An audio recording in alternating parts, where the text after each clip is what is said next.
ओम शांति। ओम शांति। आज की तारीख है 2 जुलाई 2024। साकार महावाक्य। बाबा कहते, मीठे बच्चे, तुम यहाँ याद में रहकर पाप दग्ध करने के लिए आए हो। तुम यहाँ याद में रहकर पाप दग्ध करने के लिए आए हो। इसीलिए बुद्धि योग निष्फल ना जाए।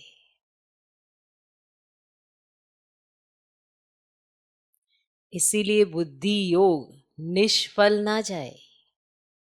इस बात का पूरा ध्यान रखना है। बाबा कहते, मीठे बच्चे, तुम यहाँ याद में रहकर पाप दग्ध करने के लिए आए हो। इसीलिए बुद्धि योग निष्फल ना जाए। इस बात का पूरा ध्यान रखना है। हम यहाँ क्या करने आए हैं, ये स्मृति में सदा रहे। किस लिए आए हैं, क्या करने के लिए आए हैं? पाप दग्ध करने के लिए आए हैं, विक्रम विनाश करने के लिए आए हैं, भगवान की याद में रहने के लिए आए हैं, बुद्धि योग बाप के साथ लगाने के लिए आए हैं। तो अगर बुद्धि योग इधर उधर लगा रहेगा, व्यर्थ में जाएगा, समय भी गवाएंगे, बुद्धि योग को भी निष्फल कर देंगे, माना कुछ अर्थ नहीं होगा उसका। और ही विक्रम बनते जाएंगे, पुराने उतरेंगे नहीं, नए चढ़ते जाएंगे। अब कोई कर्जा ले तो उसे पुराना उतारना या नया कर्जा लेना है? अब नया कर्जा लेकर पुराना उतारने का सोचेंगे तो कर्जा कभी नहीं उतरता। तो उसी तरह से हम संगम पर आए हैं, पुराना कर्जा उतार नहीं आए ना, पुराना हिसाब किताब चुकता करने आए हैं या नया बनाने आए हैं? पुराना ही चुकता करने आए हैं। तो ये याद रहना चाहिए, हम यहाँ आए किस लिए हैं। कई बार चलते चलते हम ये भूल जाते हैं कि हम आए किस लिए हैं, क्योंकि बुद्धि और तरफ चला जाता है, इधर उधर झरमुई झगमुई व्यर्थ की बातों में, नेगेटिविटी में। इसने ये कहा, उसने वो किया, उसने ये कहा।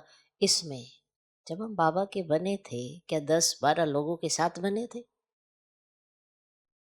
या आपको बाबा बाबा ने आपको देखा, आपने बाबा को देखा, तो आप ही बने थे ना। जैसे आत्मा भी परम धाम से अकेली आई है, तो परिचय भी तो आपने अकेले ही पाया था।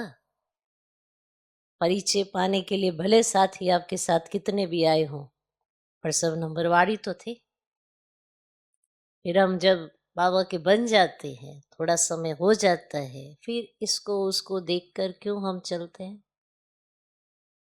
ये कितना चलता, वो कितना चलता, वो क्या कर रहा, ये क्या कर रहा। जब बाबा की पहचान हुई थी, आपने बाबा को पहचाना, बाबा ने अपना बच्चा माना और चल दिए।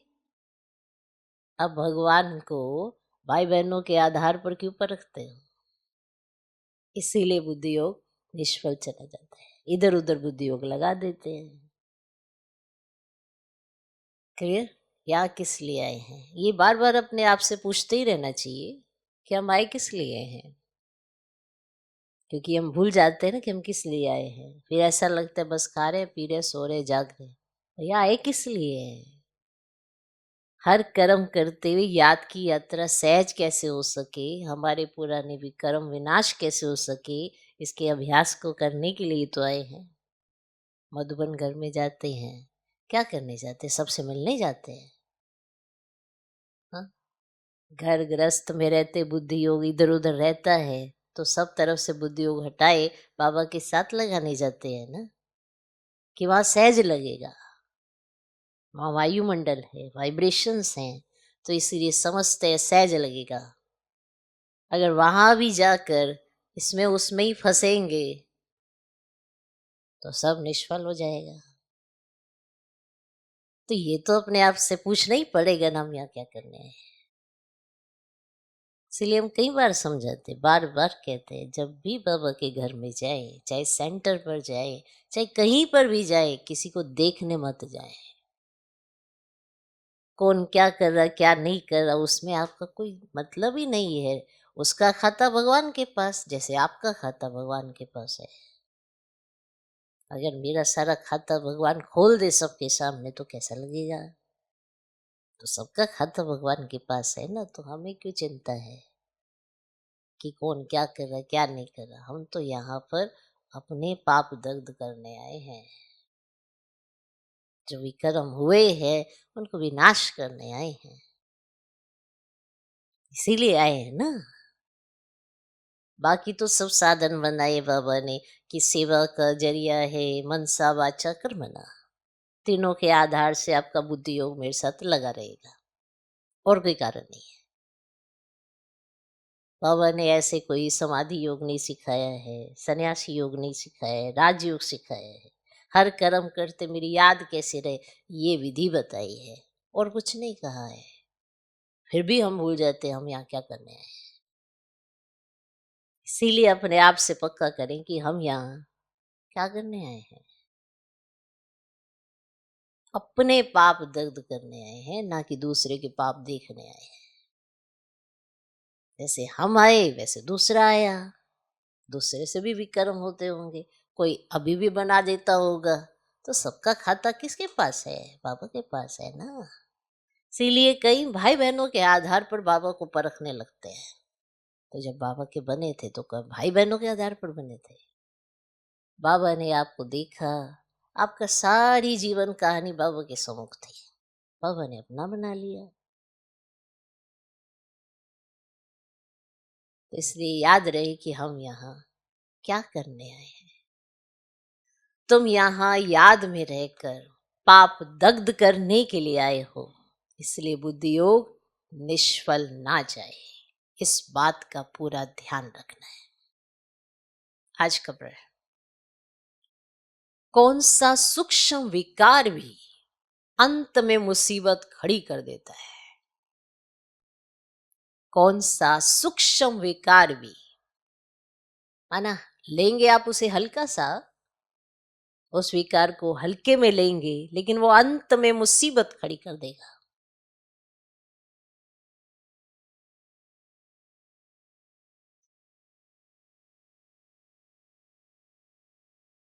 कौन सा सूक्ष्म विकार भी अंत में मुसीबत खड़ी कर देता है।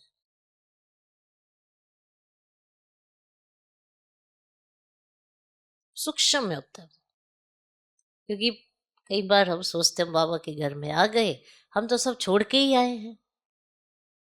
लेकिन धीरे धीरे कई बार वो सूक्ष्म विकार जागृत हो जाता है, क्योंकि जीवन तो चल ही रहा है ना। पहले तो हम सब छोड़ के आ जाते हैं, फिर धीरे धीरे वो विकार भी आ जाता है, जीवन चल रहा है। तो वो कौन सा सूक्ष्म विकार भी अंत में मुसीबत खड़ी कर देता है। उत्तर, अगर सूक्ष्म में भी हवज का विकार है, माना लालच का विकार है, सूक्ष्म में भी, अगर सूक्ष्म में भी हवज माना लालच का विकार है, कोई चीज हवज के कारण इकट्ठी करके अपने पास जमा करके रख दी, कोई चीज हवज के कारण इकट्ठी करके अपने पास जमा करके रख दी, तो वही अंत में मुसीबत के रूप में याद आती है। इसीलिए बाबा कहते हैं, बच्चे अपने पास कुछ भी न रखो। इसीलिए बाबा कहते हैं, बच्चे अपने पास कुछ भी न रखो। तुम्हें सब संकल्पों को भी समेट कर बाप की याद में रहने की टेव डालनी है। तुम्हें सब संकल्पों को भी समेट कर बाप की याद में रहने की टेव डालनी है, माना आदत डालनी है। इसीलिए देही अभिमानी बनो। इसलिए देही अभिमानी बनने का अभ्यास करो। लालच सूक्ष्म विकार, लालच, हवच, माना चीज इकट्ठी करने की। कोई एक भी चीज हो सकती है, कोई कपड़ा भी हो सकता है, कोई वस्तु भी हो सकती है, अपने पास इकट्ठा मना करने की आदत होती है। कोई भी चीज हो सकती है। अब आप कहेंगे मुझे खाने का लालच नहीं है, पहनने का लालच नहीं है, मुझे ना की रिंग इकट्ठी करने का लालच है, पेन इकट्ठे करने का लालच है। वो कोई भी सूक्ष्म छोटी सी छोटी चीज भी हो सकती है। मुझे डायरियां इकट्ठी करने का लालच है, ये व्यक्ति को पता ही नहीं कि उसे लालच है। जो भी चीज इकट्ठी करने का शौक है उसको उसको लगता है मेरा शौक है, वो लालच है। कोई चीज दिखती है ऐसे ही रखी हुई थी, हमने ले ली, हमने कहा चलो ये कितनी अच्छी लग रही है। कोई भी चीज जो अट्रैक्टिव दिखती है वो अपने पास रखने का लालच है। बाबा तो कहेगा साड़ियों का लालच है, कईयों को कपड़ों का लालच है, कईयों को जूतों का लालच है, कईयों को लालच है। कोई भी चीज इकट्ठी करने का लालच है, मन इकट्ठी करने का, आपको लगता है ये मेरा शौक है, मुझे अच्छा लगता है, तो वो एक लालच है जो अंत समय में आपको दिखाई वही देने हैं। मानो सोचो अंत समय आया, जूते नजर आ रहे, कैसा लगेगा? सोचो, व्यक्ति सोचेगा अरे मेरे सारे जूते बाद में निकलेंगे, सब क्या सोचेंगे, मेरी सारे कपड़े बाहर निकलेंगे, इतनी साड़ियां, इतना सब कुछ था इसके पास, अलमारी खुली जाएगी और इतना सारा खजाना निकलेगा, सब व्यर्थ। मना किसी को पता चलेगा मेरे पास तो ये भी है, ये भी है, ये भी है, क्या सोचेगा? तो मना बुद्धि वहीं अटक गई और प्राण जब निकलने लगे तो वहीं अटकी पड़ी। देखना, कोई भी एक सूक्ष्म चीज का लालच है तो वो लालच ही है। इकट्ठा करने का भी शौक अगर आप अपने आप को कहते हैं, इसीलिए हमने कहा किसी को की रिंग का होगा, किसी को पेन का होता है, लेकिन आप समझ जाएं कि एक लालच है तो आप उसका त्याग करेंगे। ओके। तो अगर सूक्ष्म में भी हवच का विकार है, कोई चीज हवच के कारण इकट्ठी करके अपने पास जमा करके रख दी, तो वही अंत में मुसीबत के रूप में याद आती है। इसीलिए बाबा कहते बच्चे अपने पास कुछ भी न रखो, तुम्हें सब संकल्पों को भी समेट कर बाप की याद में रहने की टेव डालनी है, आदत डालनी है। इसीलिए देही अभिमानी बनने का अभ्यास करो। ओम शांति। बच्चों को रोज रोज याद दिलाते हैं देही अभिमानी बनो, क्योंकि बुद्धि इधर उधर जाती है। अज्ञान काल में भी कथा वार्ता सुनते हैं तो बुद्धि बार भटकती है, यहां भी भटकती है। इसीलिए रोज रोज कहते हैं देही अभिमानी बनो। वे तो कहेंगे हम जो सुनाते हैं उस पर ध्यान दो, धारण करो। कथावाचक तो ऐसे ही बोलेंगे, हम जो सुनाते हैं उस पर ध्यान दो, धारण करो। अब शास्त्र जो सुनाते हैं वे वचन ध्यान पर रखो, ऐसे सुनाते हैं ना। अब यहाँ तो बाप आत्माओं को समझाते हैं, तुम सब स्टूडेंट देही अभिमानी होकर बैठो। शिव बाबा आते हैं पढ़ाने के लिए, ऐसा कोई कॉलेज नहीं होगा जहां समझेंगे शिव बाबा पढ़ाने आते हैं। ऐसा स्कूल होना ही चाहिए पुरुषोत्तम संगम युग पर। अब स्टूडेंट बैठे हैं और यह भी समझते हैं परम पिता परमात्मा आते हैं हमको पढ़ाने, अब शिव बाबा आते हैं हमको पढ़ाने। तो पहली पहली बात समझाते हैं, तुमको पावन बनना है तो मामी कम याद करो। परंतु माया घड़ी घड़ी भुला देती है, इसीलिए बाप खबरदार करते हैं। कोई को समझाना है तो भी पहली पहली बात समझाओ कि भगवान कौन है। भगवान जो पतित पावन दुख हरता सुख करता है वे कहाँ है? उनको याद तो सब करते हैं। जब कोई आफतें आती हैं कहते हैं हे भगवान रहम करो। अब किसको बचाना होता है तो भी कहते हैं हे भगवान, ओ गॉड फादर, हमको दुख से लिबरेट करो। अब दुख तो सबको है, अब ये तो पक्का मालूम है, सत्युग को सुखधाम कहा जाता है, कलयुग को दुखधाम कहा जाता है। अब ये बच्चे जानते फिर भी माया भुला देती है। अब ये याद में बिठाने की रस्म भी ड्रामा में है, क्योंकि बहुत है जो सारा दिन याद ही नहीं करते हैं, 1 मिनट भी याद नहीं करते हैं, फिर याद दिलाने के लिए यहां बिठाते हैं। अब याद करने की युक्ति बतलाते हैं तो पक्का हो जाए। और बाप की याद से ही हमको सत्व प्रधान बनना है। अब सत्व प्रधान बनने की बाप ने फर्स्ट क्लास रियल युक्ति बताई है, और पतित पावन तो एक ही है, वे आकर युक्ति बताते हैं। अब यहां तुम बच्चे शांति में जब बैठते हो, जबकि बाप के साथ योग है, अगर बुद्धि का योग यहां वहां गया तो शांत में नहीं है, वो या शांत है।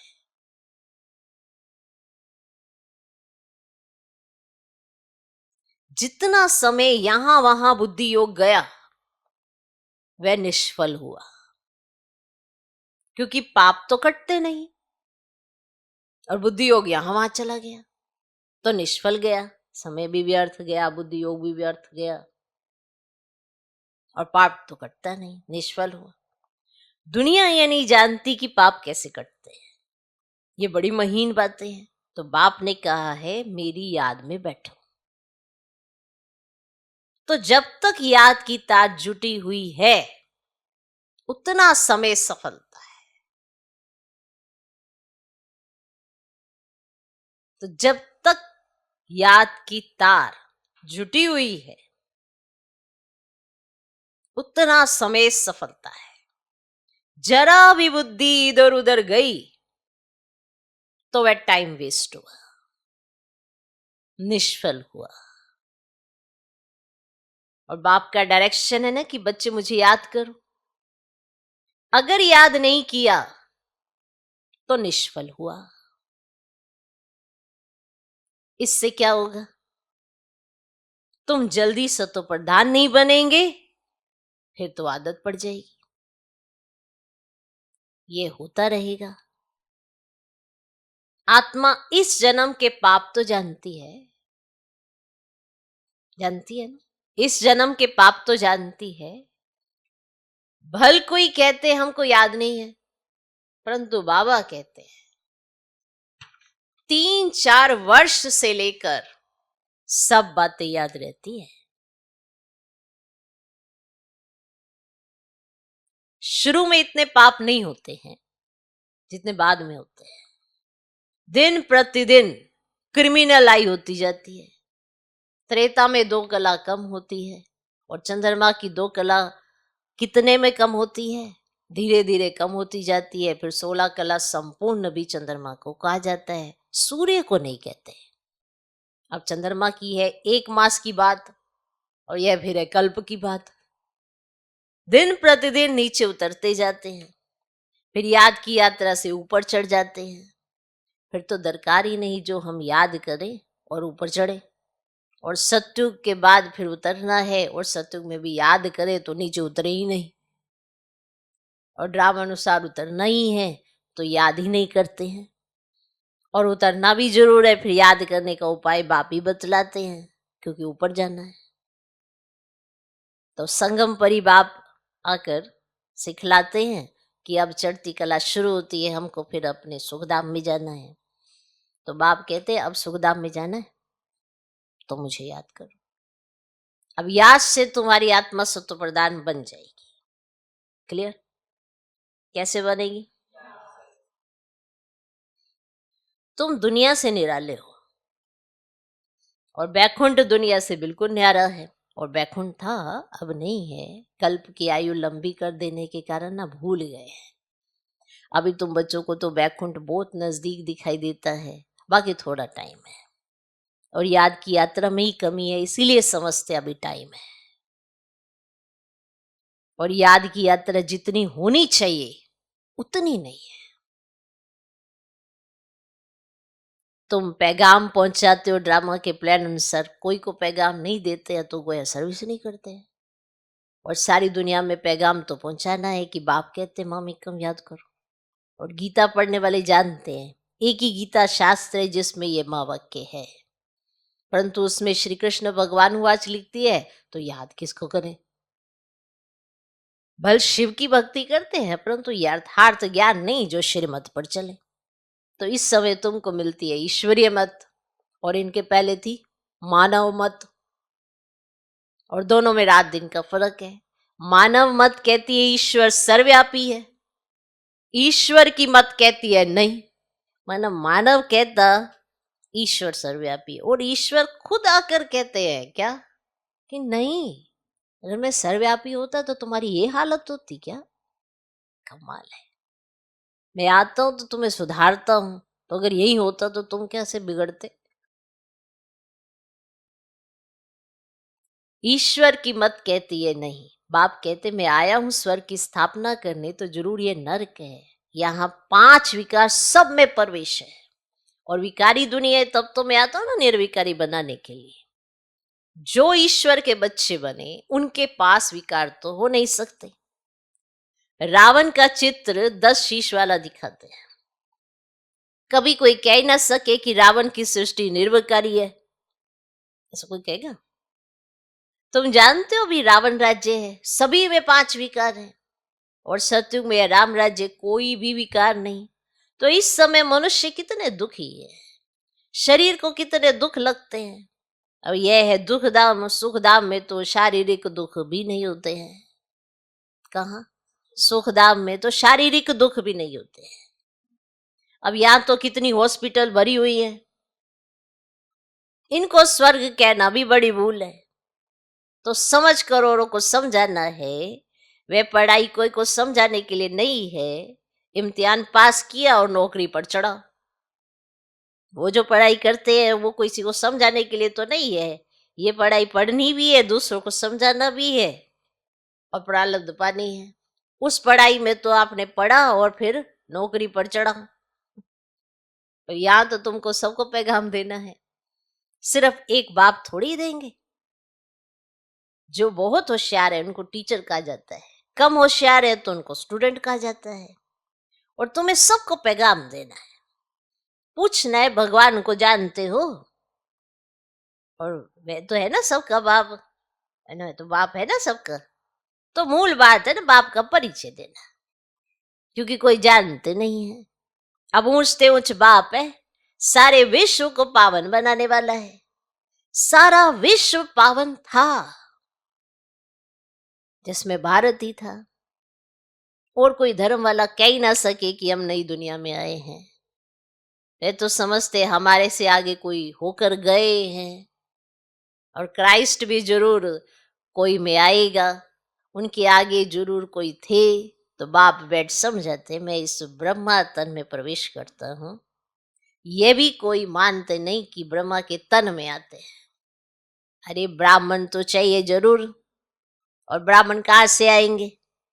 तो जरूर ब्रह्मा से ही तो आएंगे ना। अच्छा, ब्रह्मा का बाप कभी सुना? वह है ग्रेट ग्रेट ग्रैंडफादर, उनका साकार फादर कोई नहीं। और ब्रह्मा का साकार बाप कौन? कोई बतला ही ना सके। तो ब्रह्मा तो गायब हुआ है, प्रजापिता भी है।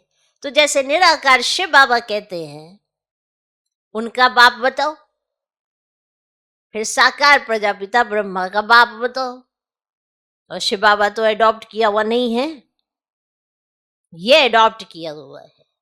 कहेंगे इनको शिव बाबा ने अडॉप्ट किया। विष्णु को शिव बाबा ने अडॉप्ट किया है? ऐसा नहीं कहेंगे। यह तो तुम जानते हो ब्रह्मा सो विष्णु है, जानते हो ना, ब्रह्मा सो विष्णु बनते हैं।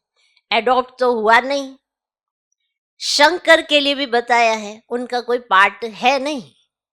ब्रह्मा सो विष्णु, विष्णु सो ब्रह्मा, ये 84 का चक्र है। शंकर फिर कहाँ से आया? उनकी रचना कहाँ है? और बाप की तो रचना है, तो वह सब आत्माओं का बाप है। और ब्रह्मा की रचना है सब मनुष्य। शंकर की रचना कहाँ है? शंकर से कोई मनुष्य दुनिया नहीं रची जाती। तो बाप आकर ये सब बातें समझाते हैं, फिर भी बच्चे घड़ी घड़ी भूल जाते हैं। हर एक की बुद्धि नंबरवार है ना। जितनी बुद्धि उतनी टीचर की पढ़ाई धारण कर सकते हैं। यह है बेहद की पढ़ाई, और पढ़ाई के अनुसार ही नंबरवार पद पाते हैं।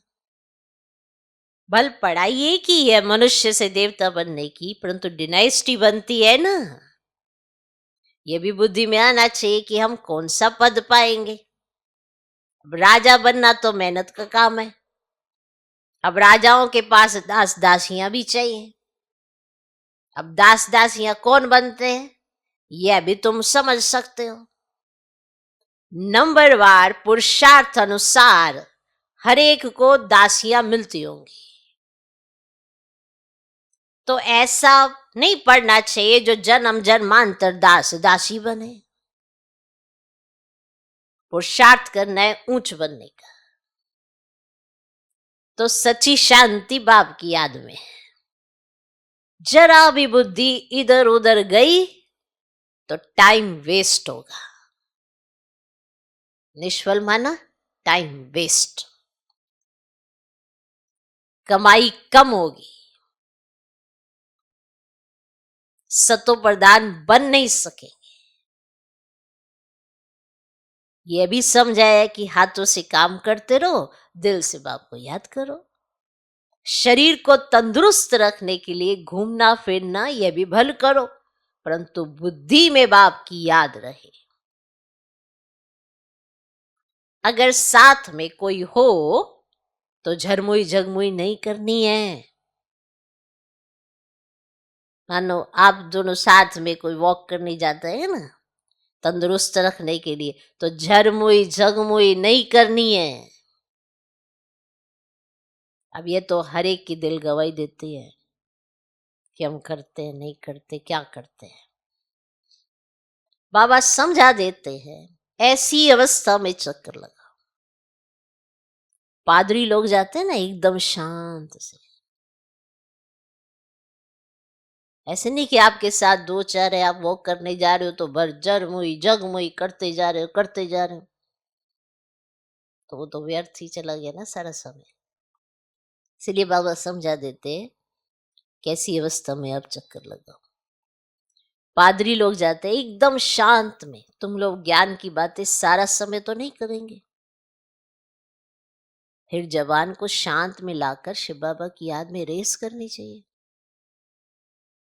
जैसे खाने के समय बाबा कहते याद में बैठकर खाओ, अपना चार्ट देखो। बाबा अपना तो बताते हैं कि हम भूल जाते हैं। कोशिश करता हूँ बाबा को कहता हूँ, बाबा हम ना पूरा समय याद में रहूंगा। ब्रह्मा बाबा शिव बाबा से कहते हैं हम ना पूरा समय याद में रहूंगा, आप हमारी खांसी बंद करो, शुगर कम करो। अपने साथ जो मेहनत करता हूं मैं बताता हूं, परंतु मैं खुद ही भूल जाता हूं तो खांसी कब कैसे होगी। जो बातें बाप के साथ बाबा के साथ करता हूं मैं सच सुनाता हूं। बाबा बच्चों को बता देते हैं, बच्चे बाप को नहीं सुनाते, लज्जा आती है। बाबा तो सच सच बता देते हैं, ऐसा ऐसा मैं करता हूँ, ऐसा ऐसा मैं बोलता हूँ, और बाबा बच्चों को बता देते हैं। बच्चे बाप को नहीं बताते, लज्जा आती है। झाड़ू लगाओ, खाना बनाओ, तो भी शिव बाबा की याद में बनाओ तो ताकत आएगी। ये भी युक्ति चाहिए। अब इसमें तुम्हारा ही कल्याण होगा, फिर तुम याद में बैठेंगे ना तो औरों को भी कशिश होगी। एक दो को कशिश तो होती है ना। जितना तुम जास्ती याद में रहेंगे ना उतना सन्नाटा अच्छा हो जाएगा। एक दो का प्रभाव ड्रामा अनुसार पड़ता है। अब याद की यात्रा तो बहुत कल्याणकारी है, इसमें झूठ बोलने की दरकार ही नहीं है। सच्चे बाप के बच्चे हैं तो सच्चा होकर चलना है। हम्म? सच्चे बाप के बच्चे हैं तो सच्चा होकर चलना है।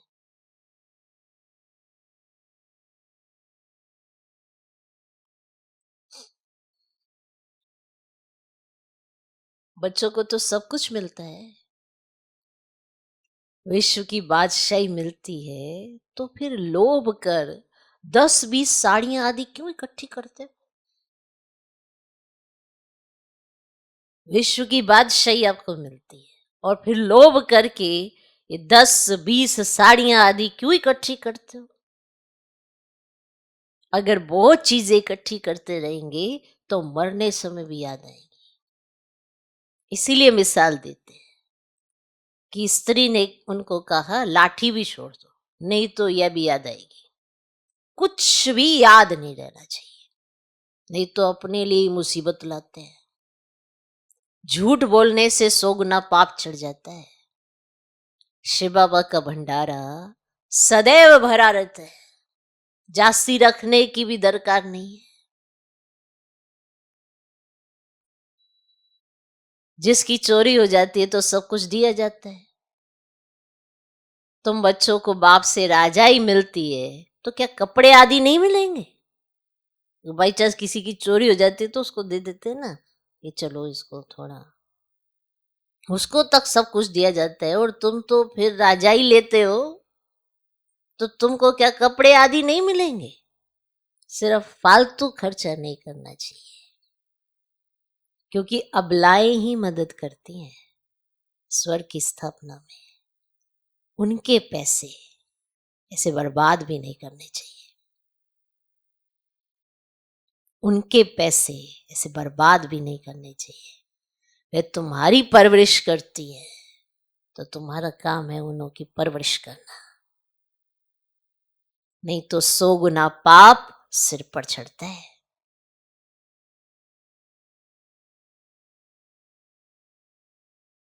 समझा? जो बाबा के घर में रहते हैं वो उस चीज की वैल्यू को समझें। बाबा किसी चीज की कमी नहीं करता है, और कमी तो अपनी बुद्धि की है। सब कुछ मिलता है पर उसकी वैल्यू नहीं समझते हैं। वैल्यू समझे तो अपने भाग्य की गीत गाए, तो कहाँ समझते हैं। ये जो हमको सब मिल रहा है ना, ये कहाँ से मिल रहा है? ये अबलाई मदद करती है स्वर्ग की स्थापना में, अपनी पाई पाई लगाती है, तो उनके पैसे से बर्बाद नहीं करने चाहिए। वो तुम्हारी परवरिश करती है, तुम्हें उनकी करनी चाहिए। जब वो आए तो कितना मान सम्मान, कितनी पालना करनी चाहिए। सुन रहे हैं? ये तुम्हारी परवरिश करती तो तुम्हारा काम है उन्हों की परवरिश करना, नहीं तो 100 गुना पाप सिर पर चढ़ते हैं। अच्छा, मीठे मीठे सीखे लदे बच्चों प्रति माता पिता बाप दादा का याद प्यार और गुड मॉर्निंग। रूहानी बाप की रूहानी बच्चों को नमस्ते। हम रूहानी बच्चों की भी रूहानी बाप को नमस्ते नमस्ते नमस्ते। Good morning good morning good morning. बाप की याद में बैठते समय जरा भी बुद्धि इधर उधर नहीं भटकनी चाहिए। ये तो पुरुषार्थ करना है कि बुद्धि ना भटके, और अगर भटक रही है तो उसे कंट्रोल करो। यही तो पुरुषार्थ है, और किस चीज का पुरुषार्थ है? नहीं भटकनी चाहिए, सदा कमाई जमा होती रहे। याद ऐसी हो जो सन्नाटा हो जाए, याद ऐसी हो जो सन्नाटा हो जाए। दूसरा पॉइंट, शरीर को तंदुरुस्त रखने के लिए घूमने फिरने जाते हो तो आपस में झरमुई झगमुई नहीं करना है, माना पर चिंतन। शरीर को तंदुरुस्त रखने के लिए घूमने फिरने जाते हो, माना सैर करने जाते हो, वॉक करते हो, शरीर को तंदुरुस्त रखने के लिए घूमने फिरने जाते हो, तो आपस में झरमुई झगमुई माना पर चिंतन नहीं करना है।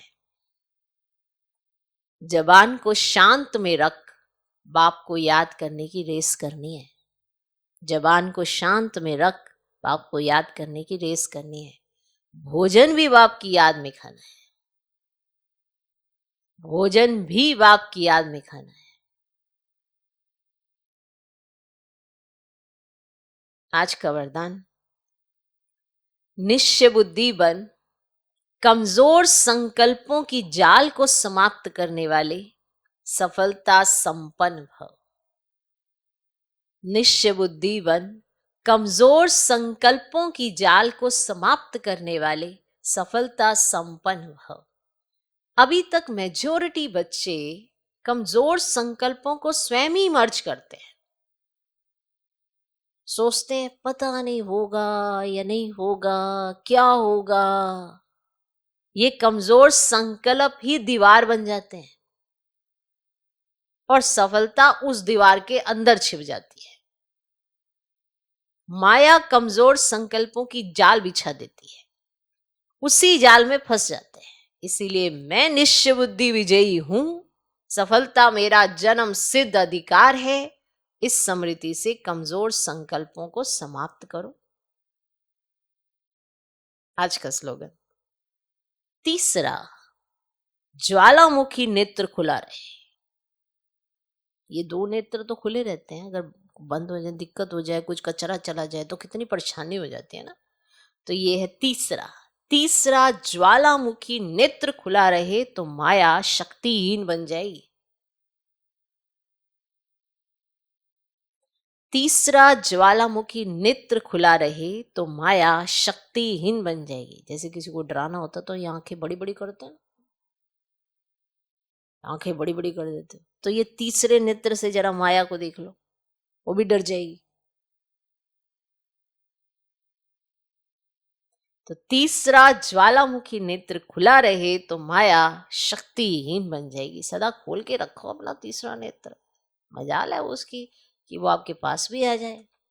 तो तीसरा ज्वालामुखी नेत्र खुला रहे तो माया शक्तिहीन बन जाएगी। ओम शांति।